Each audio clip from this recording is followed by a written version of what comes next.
iGel. El iGel pertenece a qué tipo de generación? ¿Primera, segunda o tercera? El iGel es un dispositivo que tiene un elastómero termoplástico. ¿Qué es eso, doctor? Elastómero termoplástico. ¿Eso qué significa? Que ele se molda com calor. Miren aquí, es una máscara laríngea con un doble canal. ¿Y dónde está el cap? ¿Dónde está el balón? ¿Dónde está el balón ahí? Si alguien me señala dónde está el balón, le voy a dar. ¿Dónde está? No tiene balón. Tem que tirar o pão do. No tiene balón.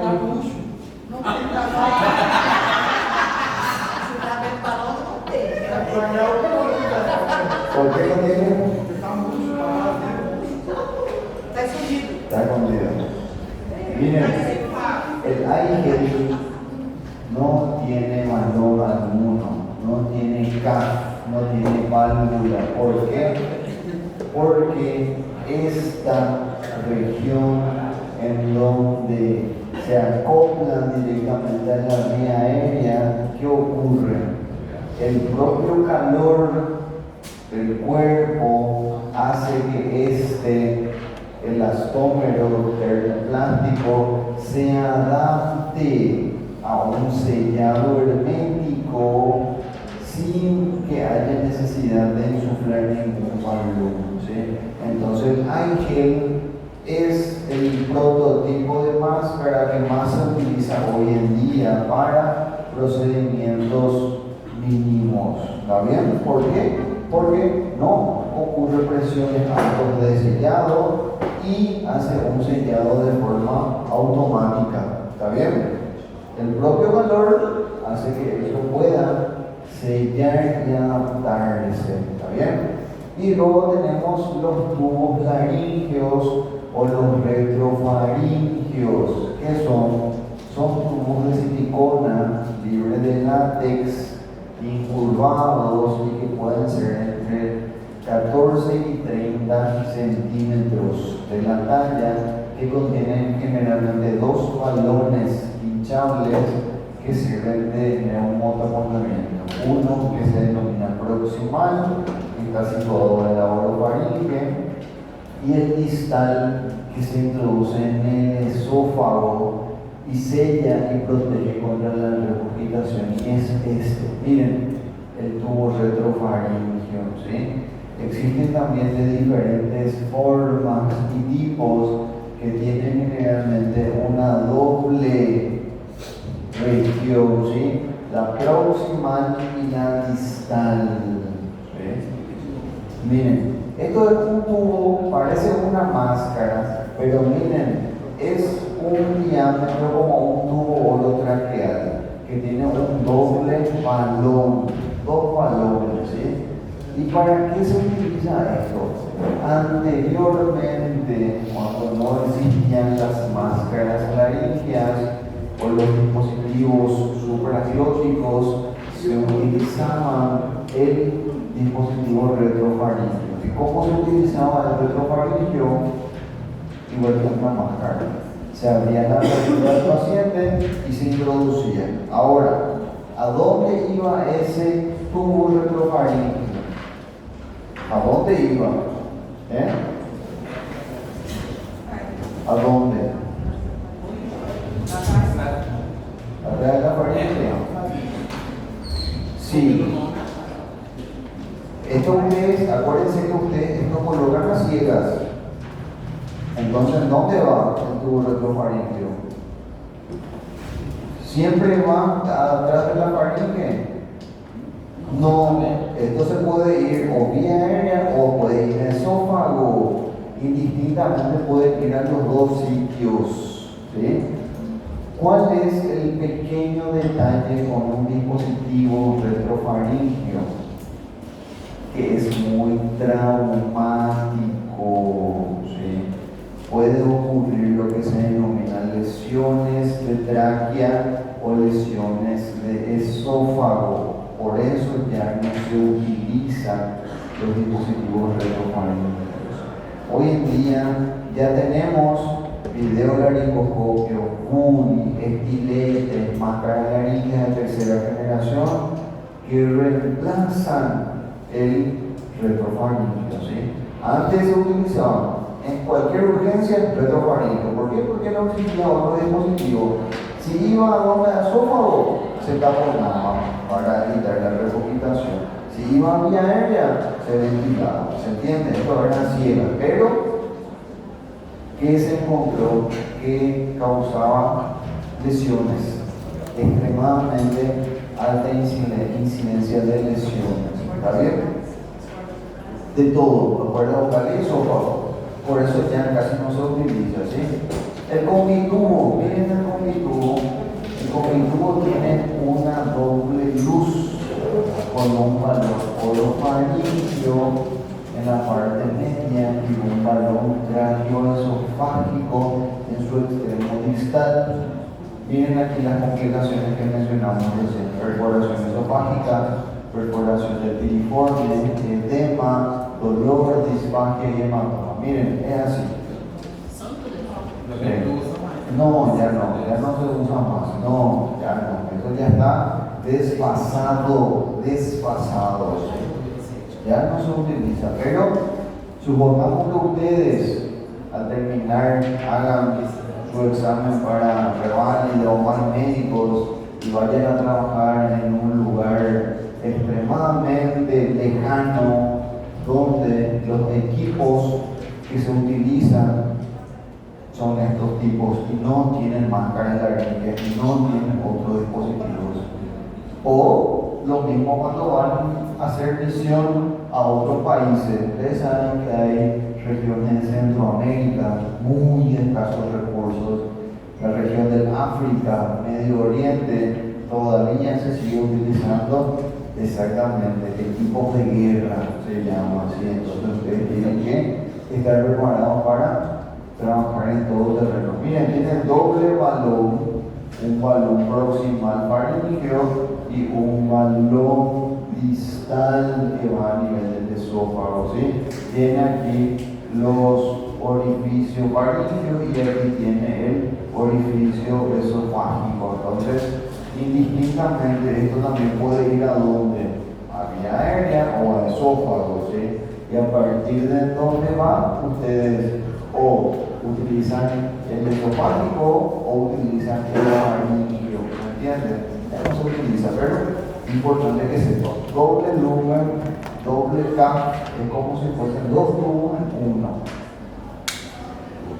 ¿Qué tenemos después? Una intubación retrógrada. ¿Qué es una intubación retrógrada? ¿Qué les suena a una intubación retrógrada? ¿Cómo se hace una intubación retrógrada? A ver, alguien que me pueda decir con sus palabras qué se entiende por retrógrada.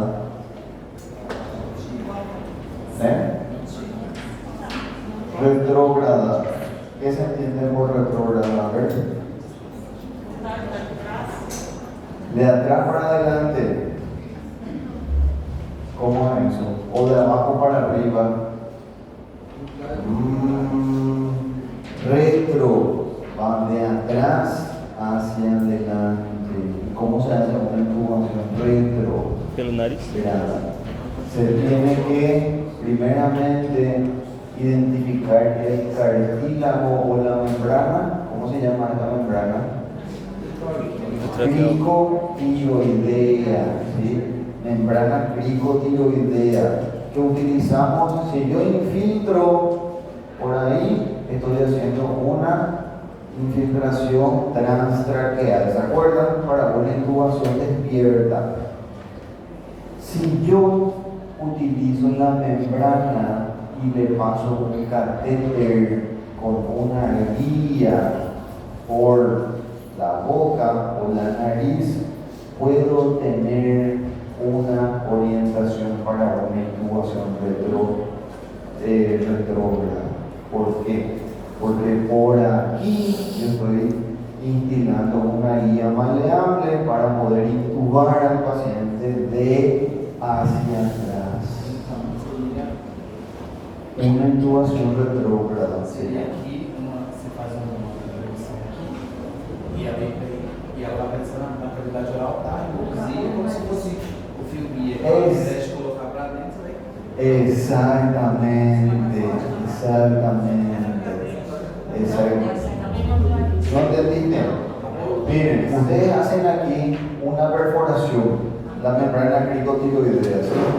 Mediante esa perforación ustedes pasan un catéter hacia cefálico. Ese catéter, ¿por dónde sale? O por boca o por nariz. ¿Sí? Supongamos que salga por nariz. Una vez que esa guía sale por las narinas, ustedes en la región inferior con una pinza van a fijar. ¿Para qué? Para que no se retire totalmente. Una vez que eso está fijado, mediante esa guía, ustedes colocan el tubo orotraqueal. ¿Hasta dónde? Hasta llegar a la vía aérea. Una vez que están aquí, retiran la guía y atraviesan el tubo. Es una intubación retrógrada. ¿Están entendiendo? ¿Sí? Vamos a ver cómo se hace esto. Implica la orientación del tubo endotraqueal hacia la tráquea con una guía estrecha y flexible que se ha colocado por vía percutánea a través de la membrana cricotiloidea en la tráquea y se pasa de forma retrógrada a través de la laringe y la faringe, saliendo ¿por dónde? Por la boca o la nariz. ¿Cuáles son las indicaciones de una intubación retrógrada? Fracaso en una laringoscopía directa, obstrucción de la visión de las cuerdas vocales, secreciones o alteraciones anatómicas. Miren, columna cervical inestable. Cuando el paciente tiene un collarín por una fractura y no puedo hacer mucha maniobra, puedo utilizar una intubación retrógrada, ¿sí? Espondilitis anquilosante, que es una alteración a nivel de las articulaciones de la región cervical, y un traumatismo maxilofacial, donde tampoco yo no puedo hacer mucha maniobra. Paso una guía y a partir de ahí intubo el paciente, ¿sí? Es un abordaje alternativo cuando la intubación no tiene éxito, pero la ventilación es adecuada. Contraindicaciones, cuando no intubo no ventilo, estenosis traqueal, coagulación, etc. Y miren cómo se hace una intubación retrógrada. Atiendan bien. Intubación retrógrada. Cuando hay una intubación y ventilación fallida, generalmente hasta el 100% de las IOT. Cuando hay alteraciones anatómicas,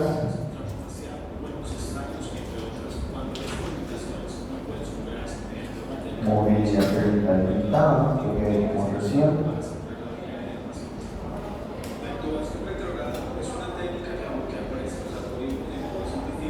Técnica poco enseñada, rápida y eficaz.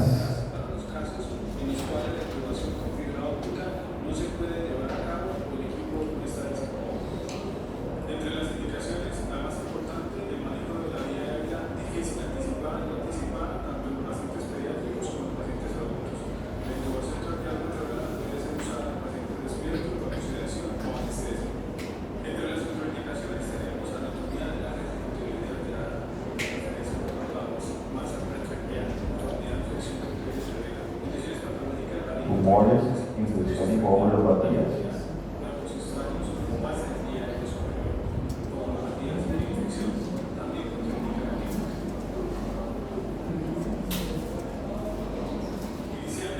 Miren, tengo que identificar mi membrana cricotiloidea siempre, toda anatomía.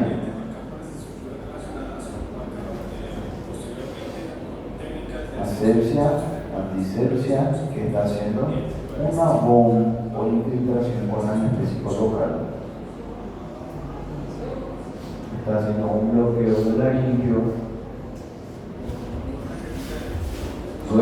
miren, membrana cricotiroidea, está curando la membrana con un catéter y está aspirando e inyectando lidocaína. Eso se llama un bloqueo transtraqueal.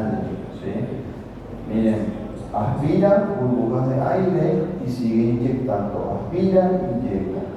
Ahí sacó el catéter y dejó el teflón del catéter.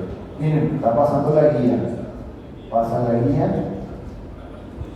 y ahí salió por las narinas. ¿Sí? Miren, por la nariz.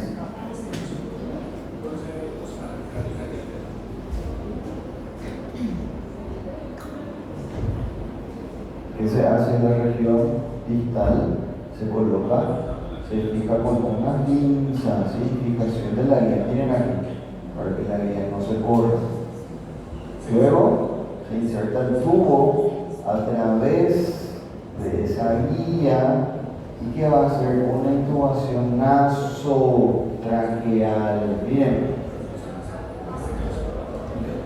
siempre hay que lubricar primeramente la colocación del tubo. Miren ahí cómo está intubando completamente. ¿Vieron? Verificación. Y miren ahí, tenemos capnografía, y tenemos saturación, y tenemos presión. ¿Vieron? Intubación retrograda. ¿No le gustó esta intubación retrograda? Pero eso se puede hacer por la boca también. ¿Sí? Si tenemos un paciente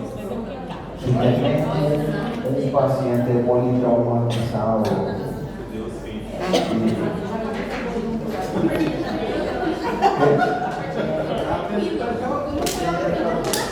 ya, eso es una intubación nasotraqueal, ¿sí? Se hace este tipo de intubaciones también, ¿sí?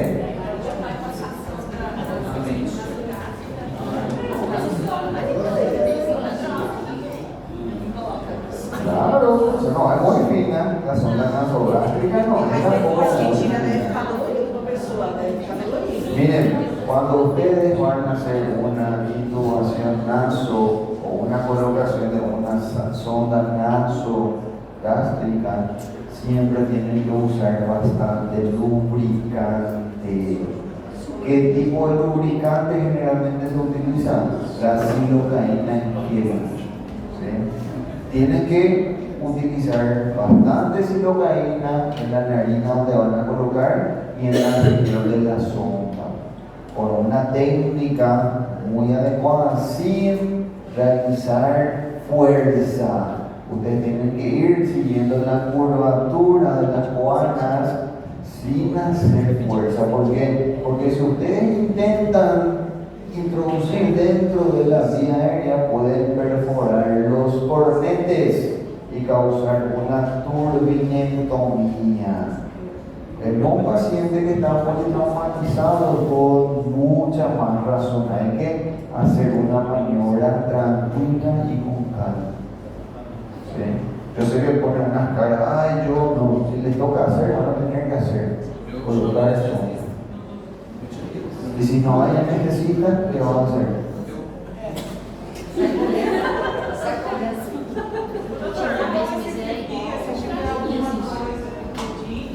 ¿Cómo? Sí. Ese era un catéter de vía central.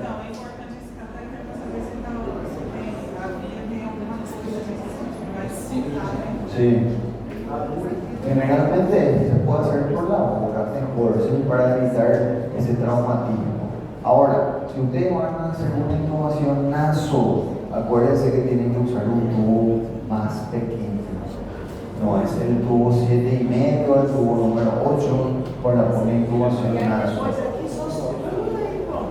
Nada, no hace falta ni siquiera darle una sutura, nada. ¿Por qué? Porque es como colocar un catéter periférico. ¿Usted cuando pone un catéter periférico sutura? No hace falta, ¿sí? ¿Se entiende? muchísimo a esta técnica. ¿Vieron cómo ustedes cada vez están más preparados para poder realizar? Bueno, ¿se entendió retrógrada? ¿Sí o no? Sí. ¿Sí? ¿Más o menos? Bueno, después tenemos la ventilación transtraqueal con jet. ¿Qué es eso, doctor? Se come, se bebe, se fuma. Es un método relativamente rápido y eficaz, pero invasivo de oxigenar y ventilar en el escenario cuando no intubo, no ventilo, cuando las medidas más conservadoras de la casa. Las contraindicaciones, daño del cricoides o en la laringe, obstrucción de la vía completa de la región superior, valvulopatía de Pope o una atenuación anatómica.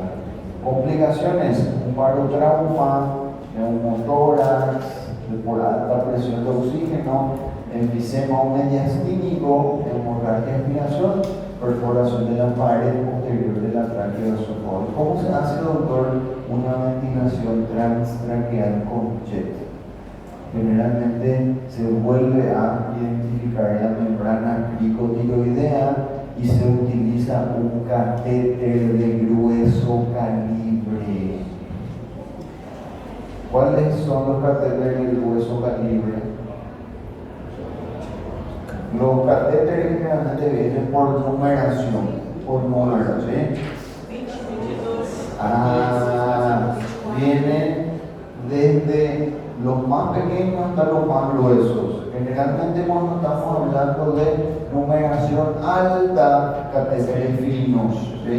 Por ejemplo, el catéter número 24 es el más finito de todos, que se usa para pediátricos o neonatos.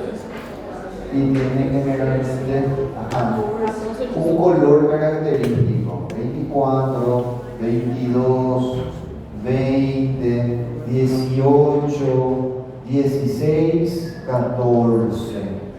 El 14 es un trocar que generalmente se utiliza para hacer donación de sangre, por ejemplo. Algunos de ustedes ya hizo una donación de sangre aquí.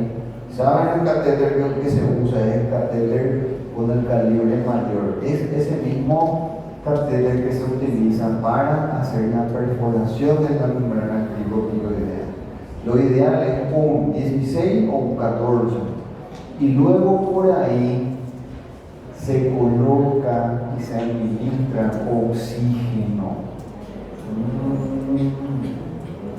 Es una forma de poder ventilar al paciente en un cierto periodo de tiempo. Cuando ustedes no pudieron ni ventilar, ni intubar, el paciente está grave, hicieron la inducción, no pudieron hacer absolutamente nada, colocan un catéter, perforan, le ponen la cánula de oxígeno, ¿sí?, por ese sitio y le hacen una presión con volumen alto. ¿Cuál es la complicación? Barotrauma o un volutrauma. ¿Se entiende? Luego que tenemos lo que se denomina la cricotirotomía. Es una técnica cruenta, urgente, que se utiliza cuando las otras maniobras ya han fracasado. Es una perforación con bisturí del cricoides y la colocación de una cánula para cricotirotomía, ¿sí? Eso ya es, digamos, ustedes hicieron todas las técnicas, no funcionó ventilación del día, no funcionó, crico directo. Acuérdense que eso solamente se utiliza para rescate, eso no puede ser definitivo. Después tienen que buscar la forma de intubar o de asegurar la vida del paciente. ¿Está bien? Contraindicaciones: niños menores de 6 años, fracturas laríngeas, neoplasia, estenosis distótica, valvulopatía o una anatomía distorsional. Y con esto estamos cerrando lo que es la vía aérea, ¿sí? Bueno, ahora, ¿qué viene para fuera la prueba, doctor? ¿Cómo viene la prueba, doctor? ¿Qué tipo de instrumentos evaluativos viene, doctor? Miren, ustedes ya fueron mis alumnos en el quinto. Saben que mis pruebas generalmente son directas. ¿Qué significa? Que ustedes no tienen forma de poder decorar lo que se les pregunta, ¿sí? ¿Qué viene? Viene desde el primer día de aula hasta hoy, ¿sí? ¿Y cómo va a venir? Puede venir en falso verdadero. Ustedes ya saben que los falsos y verdaderos tienen que justificar las respuestas falsas, ¿sí? Si ustedes me justifican de forma incorrecta, eso no tiene validez. No van a poner falso porque es incorrecto. Eso no es ninguna respuesta, ¿sí? Justifiquen de forma correcta, ¿está bien? ¿Qué más? Chis. Generalmente chis suele venir 5, 7, 8, 10 preguntas aproximadamente. Una mezcla de varios temas ahí. Luego, ¿qué más puede venir? Complete. ¿Qué van a completar? Van a tener algunas oraciones al azar y van a tener los conceptos y ustedes van a tener que colocar las palabras de esas oraciones en la respuesta correcta. ¿Qué más suele venir? Suele venir cite. Les puedo poner cite 3 dispositivos bucofaringeos. Cite cuáles son las etapas de una anestesia. Cite los tipos de videolaringoscopio. Es decir, no significa que eso va a venir a la prueba, ¿sí? Es la forma en que ustedes tienen que saber leer las preguntas, ¿entienden? Y generalmente en CITE vienen las rayas en blanco para que ustedes completen. En algunos casos hay 4 rayas, en otros casos hay 2, en otros casos hay 3, en otros casos hay una raya, una respuesta. ¿Qué significa eso? Que cada pregunta equivale a un punto. Si tienen 4 ítems a completar y ustedes hacen 3 y olvidan de uno, eso es 0 puntos. ¿Sí? Por eso ustedes tienen que prestar mucha atención a todo lo que nosotros vimos. ¿Y qué va la prueba, doctor? Primera aula. ¿Qué vimos ahí? Todos los conceptos y definiciones básicas. Hablamos de qué es la anestesiología, hablamos de los conceptos de la anestesiología, de la definición, hablamos sobre cuál es el mecanismo dinámico que ocurre dentro de un área quirúrgica, de los tipos de anestesia que pueden ser desde una infiltración local hasta una intubación orotraqueal. Hablamos sobre las clasificaciones y los tipos de sedación. ¿Cuántos tipos de sedación existen? ¿Eh? 2. Yo tengo que saber la diferencia entre uno y otro. ¿En qué situación yo estoy hablando de una sedación superficial y en qué tipo estoy hablando de una sedación profunda? ¿Qué características tiene cada una de ellas? Después hablamos acerca de las etapas de una anestesia general. Y las etapas son 1, 2, 3 y 4 etapas que tienen diferentes conceptos cada etapa. Le puedo poner un parea en donde une la columna A con la columna B. Cuando un paciente entra en la transición de despierto a dormido, estoy hablando de la etapa, tanto, tengo que saber el concepto.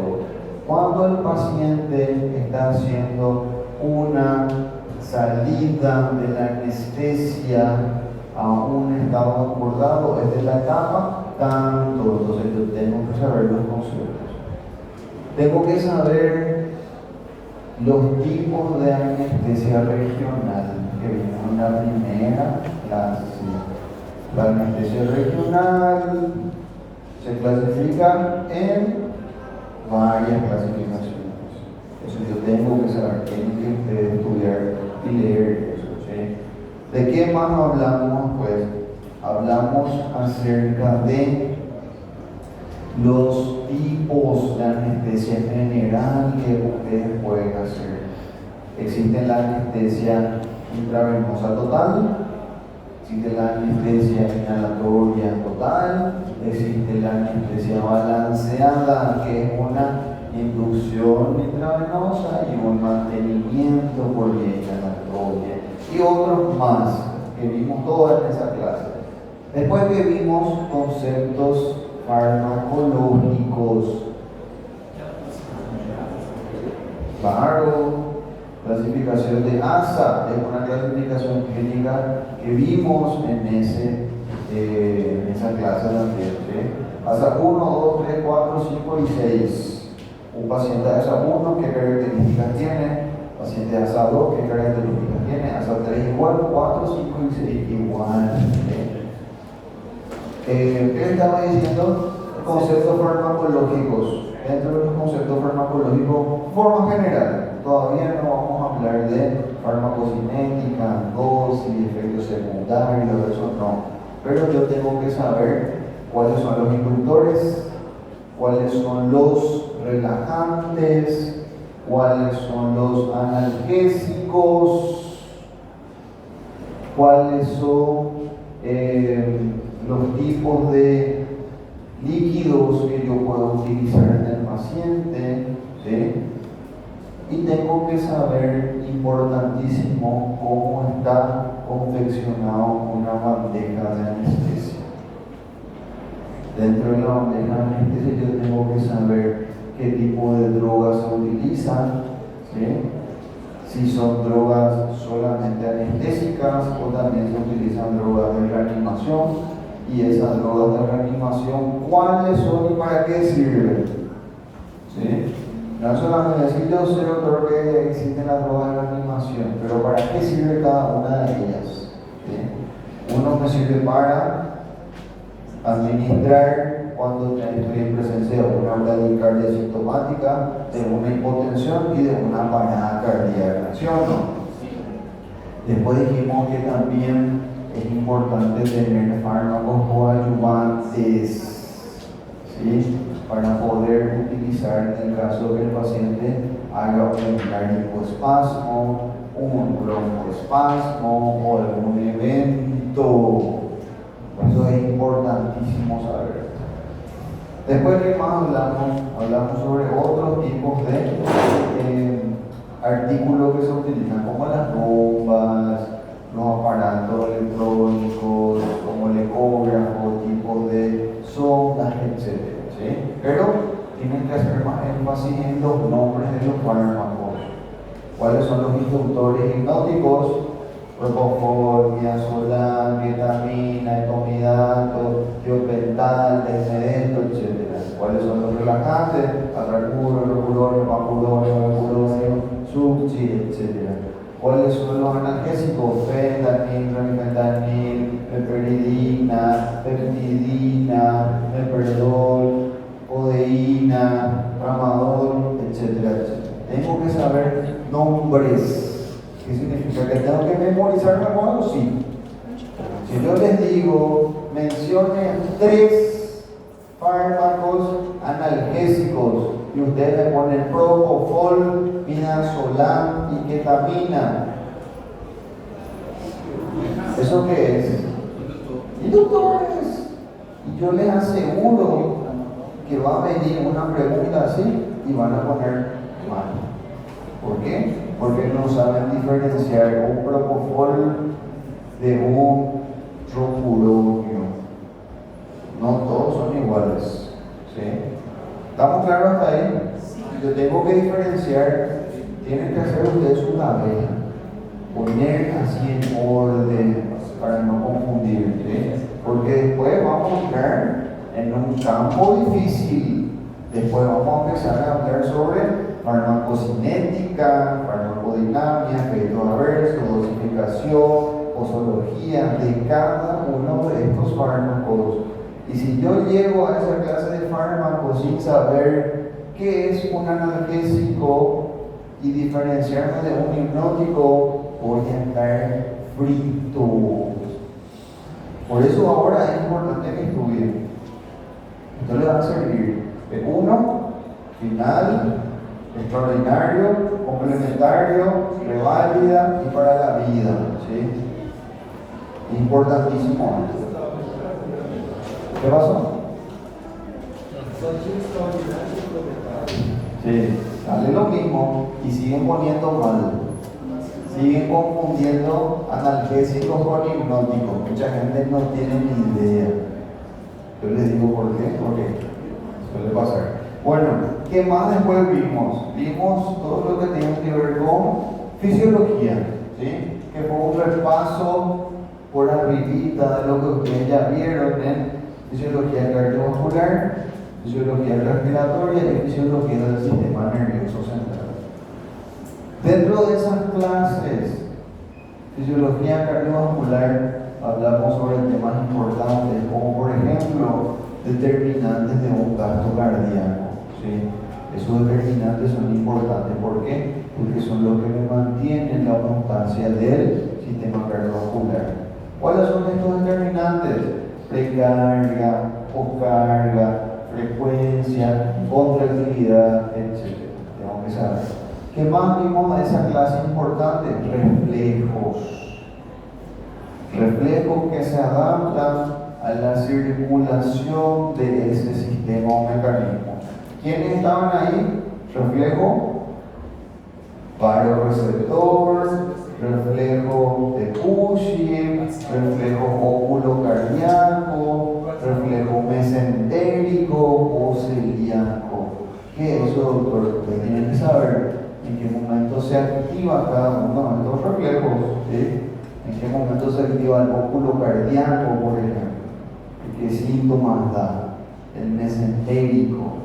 Y después hablamos sobre los determinantes de la autorregulación, que tenemos inmediatos, mediatos y tardíos. Todo eso ustedes van a volver a repasar, importante. ¿Va a caer así mismo? No, probablemente caiga una o dos preguntas al respecto, ¿sí? Pero ustedes tienen que estar preparados. Luego, vimos sistema respiratorio. El sistema respiratorio, ¿qué tienen que hacer? Bien fáciles. Yo tengo que recordar acerca de los volúmenes.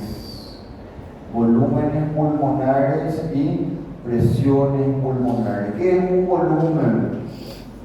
Es la capacidad fisiológica que tiene el pulmón para estar oxigenando una región pulmonar, ¿sí? ¿Qué tipo de volúmenes son los más importantes? Hicimos un cuadro o una tabla.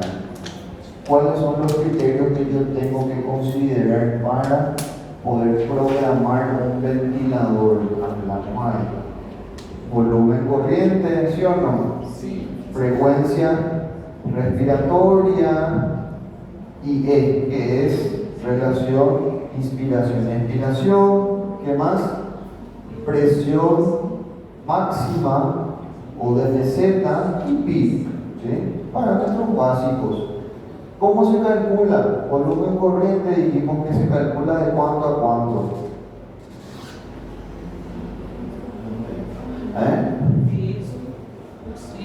De 6 a 8 mililitros por kilogramo de peso, ¿sí? Eso es importante recordar y saber los parámetros de los valores normales. ¿Cuál es una frecuencia respiratoria normal, un volumen corriente normal, una PIB normal, etcétera, que está súper bien en esa clase, ¿sí? Luego que vimos atelectasia, factores que tienen que considerar para prevenir o disminuir las atelectasias. ¿Se acuerdan? La edad, la obesidad, si tiene o no tiene antecedentes pulmonares, etc. ¿Qué es la atelectasia y la microatelectasia? ¿Cuáles son las maniobras para poder evitar las atelectasias? También vimos 4 maniobras, ¿sí? Presión positiva, vimos la maniobra de oxígeno al 100%, etcétera, etcétera. Bueno, después pasamos a dónde? Sistema nervioso central. ¿Qué yo tengo que recordarme dentro del sistema nervioso central? Nosotros hablamos acerca de funciones y dentro de las funciones tenemos los diferentes mecanismos que actúan en receptores. Dentro del sistema nervioso autónomo yo tengo mi sistema simpático y mi sistema parasimpático. Dentro de mi sistema simpático yo tengo ¿qué tipo de receptores? ¿Cuáles son los receptores del simpático? Muscarínico. Adrenérgico, muscarínico. Não? Adrenérgicos, muscarínicos no. Muscarínico pertenece parasimpático. Eso es importante diferenciar, ¿sí? Simpático yo tengo los receptores alfa, beta y delta, nada más. Parasimpático, muscarínicos y nicotínicos que son colinérgicos. Tengo que recordar qué tipos de neurotransmisores son los que más actúan a nivel postganglionar de estos sistemas. El sistema simpático, la noradrenalina y la adrenalina. Y del parasimpático, la acetilcolina. Por eso se denomina colinérgicos. Y el otro se denomina adrenérgicos. Eso yo tengo que recordar, ¿sí? Puede ser que por ahí salga una pregunta donde diga, cuando hablamos de los receptores muscarínicos, nos estamos refiriendo al sistema simpático, ¿verdadero o falso? Falso. Muchos van a poner verdadero, ¿sí? Porque no saben esa diferencia. Eso es importante saber. Recuerden, cuando hablamos de la adrenalina, nos estamos refiriendo al sistema simpático, ¿verdadero o falso?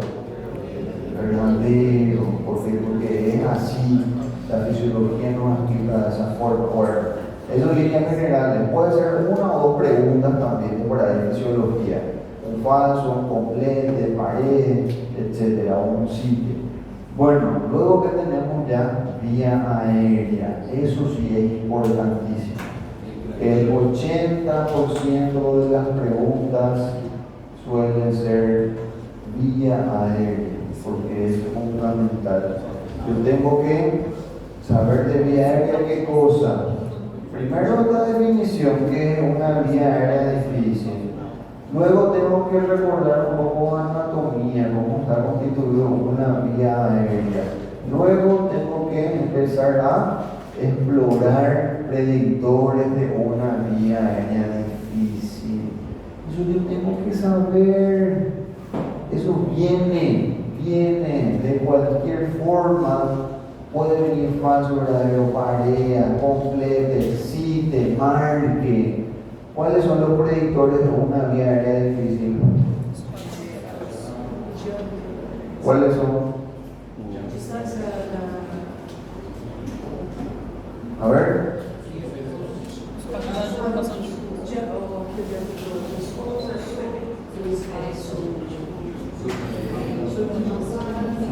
Abertura bucal. Abertura bucal. Ustedes están entendiendo lo que yo les estoy diciendo. Porque en el otro grupo vino una pregunta que decía predictores de vía aérea y no sabemos qué son predictores de vía aérea. Yo me quedé loco así. Predictores, ¿qué es, doctor? ¿Qué complicación me dijo? Doctor, yo no entiendo qué es un predictor. Y le pregunté, ¿usted vino a clase?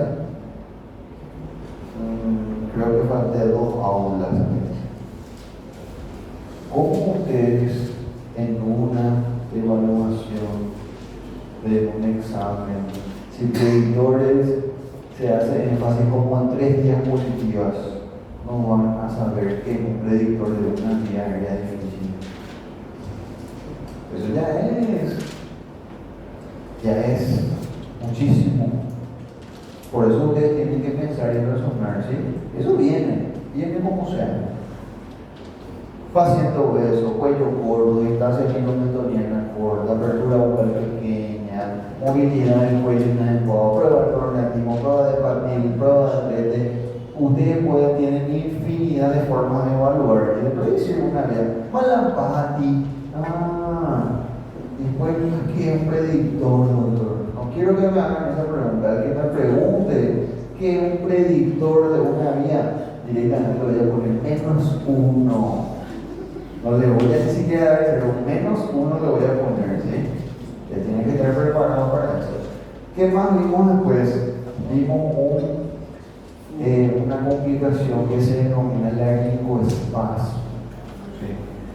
Un laringoespasmo, yo tengo que saber causas y tengo que saber tratamiento, igual que un broncoespasmo. Causa y tratamiento. Después, ¿qué más vimos? La preoxigenación. ¿Qué es una preoxigenación? ¿Cómo se define una preoxigenación? ¿En qué momento yo hago una preoxigenación? ¿Qué métodos yo tengo que tener en cuenta para una preoxigenación? ¿Sí? Eso salió y, doctor, ¿qué es eso? ¿Cómo, doctor? Yo no estudiaste nada, no estudié. Eso es clarísimo, eso está ahí más claro que el agua. Después que hablamos acerca de los tipos de inducción anestésica. ¿Cuáles son los tipos de inducción anestésica? Inducción. A ver, ¿cómo son los tipos de inducción?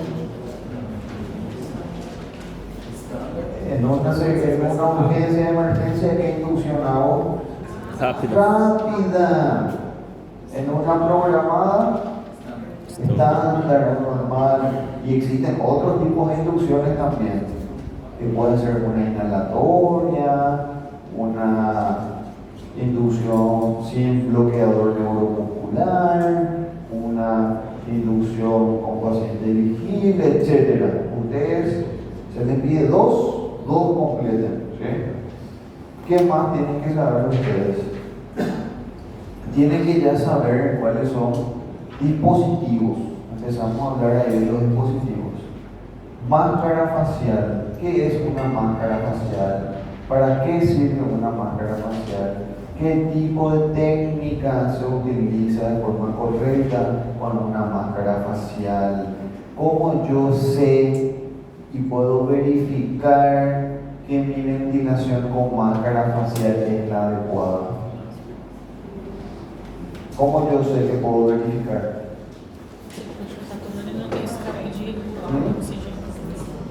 ¿Cómo? A ver, yo quiero que piensen ustedes. Ustedes están ventilando y cómo ustedes verifican que hay una ventilación adecuada. Expansibilidad torácica, ¿qué más? Buena saturación, ¿qué más? Puedo tener una imagen de capnografía normal. Entonces, ustedes tienen que pensar con el sentido lógico, ¿sí? ¿Qué más vimos después? Nosotros hablamos acerca de los dispositivos convencionales, que son un laringoscopio común y corriente, que es una laringoscopía directa, que es una pala curva, que es una pala recta, cuáles son los dispositivos bucofaringios, para qué sirven, cómo se llaman, eso yo tengo que saber. Eso ya hablamos al inicio, cuando hicimos ese pequeño resumen que está ahí. Yo tengo que saber la diferencia entre una pala curva y una pala recta. La pala curva se utiliza en qué grupo etarios y la técnica. Pala recta, qué grupo etarios, cómo se utilizan. Yo eso tengo que saber, ¿sí? Porque por ahí te puede salir una pregunta. Cuando hablamos de pacientes pediátricos, la más utilizada es, y le puedo poner ahí, describa su técnica.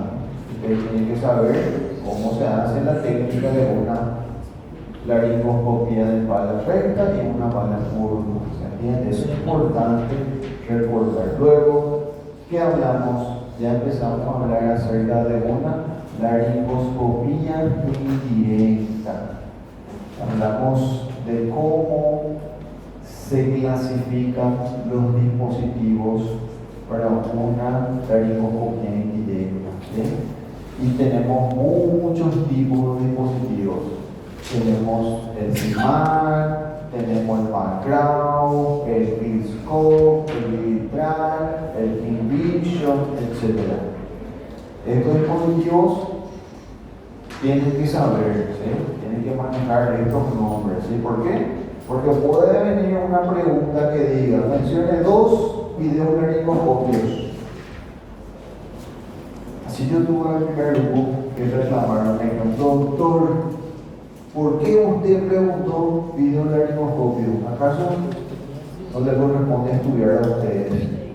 Sí, doctor, pero yo no sé si voy a usar algún día. Justamente porque usted no sabe si va a tener que utilizar algún día. Entonces, no quiero que me hagan esos tipos de preguntas, ¿sí? Está en el aula, está en la clase, y si está, tiene que estudiar, tiene que saber. Eso es básico. ¿Qué más después hablamos? Hablamos de los introductores y estiletes. ¿Cuáles son los introductores?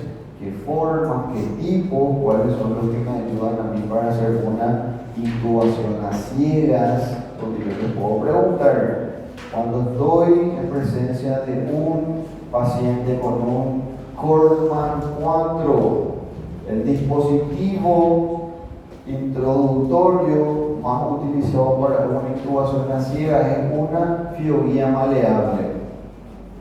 ¿Verdadero o falso? Justifique su respuesta. Ya.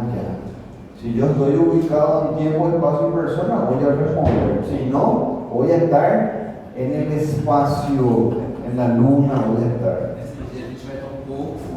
Sí. Por eso ustedes tienen que enfocarse en eso, ¿sí? Bueno, ¿qué más después vimos? Vimos todo lo referente a indicaciones de una intubación orotraqueal. ¿Cuáles son las indicaciones de una intubación? ¿En qué paciente ustedes indican intubar? Después.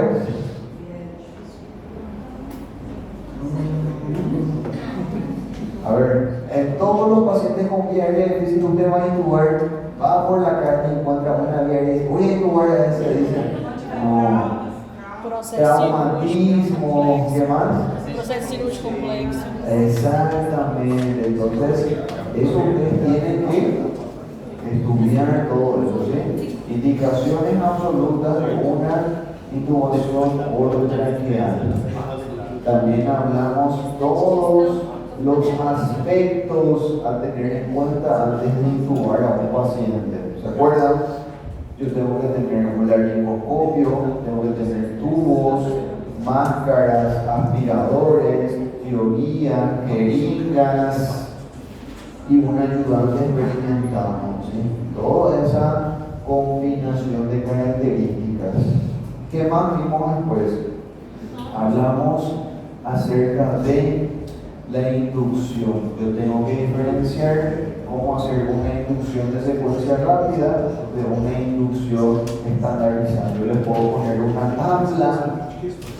Háganme una diferencia: inducción de secuencia rápida, inducción de secuencia normal. ¿En qué se diferencian? Yo tengo que saber eso. Después, ¿qué más hablamos?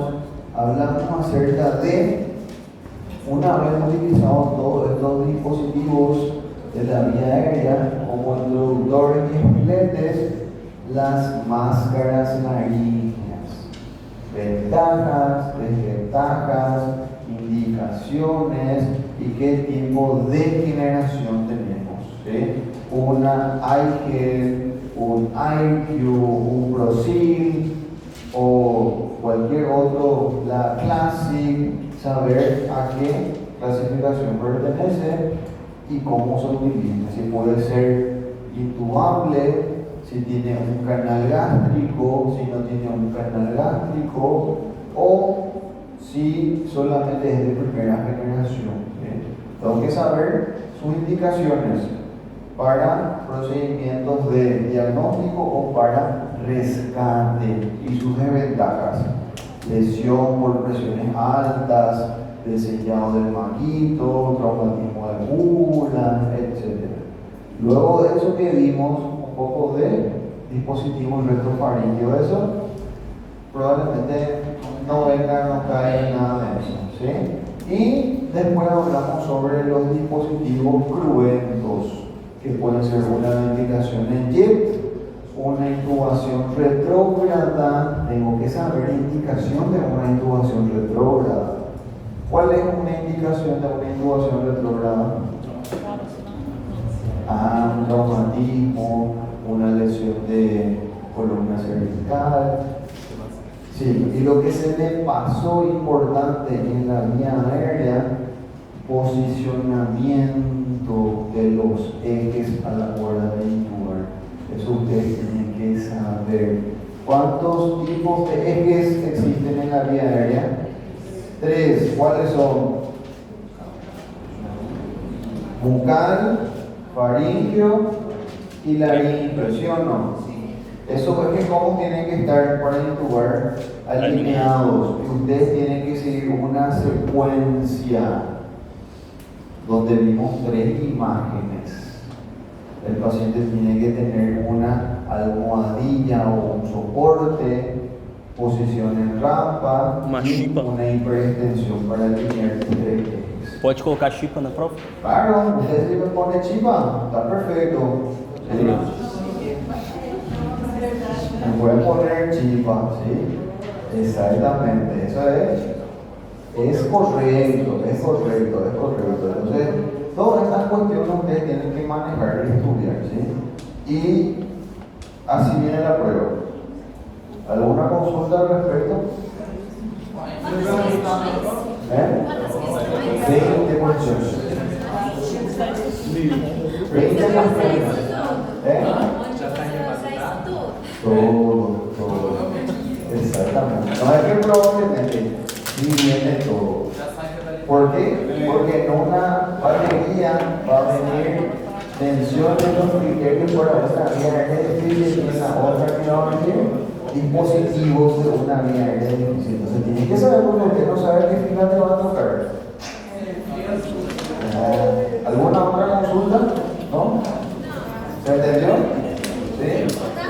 Hay que estudiar, ¿sí o no? Por allá. Hay que estudiar.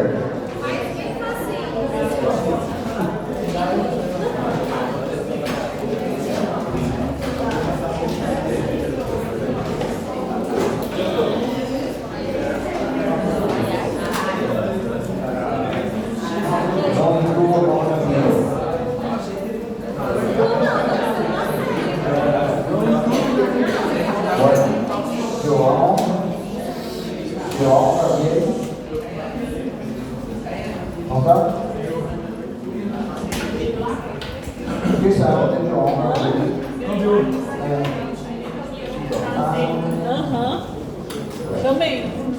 Maria Fernanda. Eduardo Rodríguez. Rodrigo.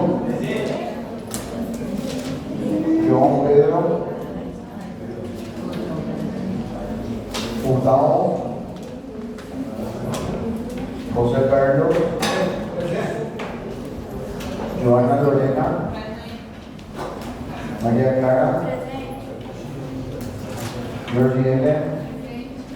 Sábana. Larissa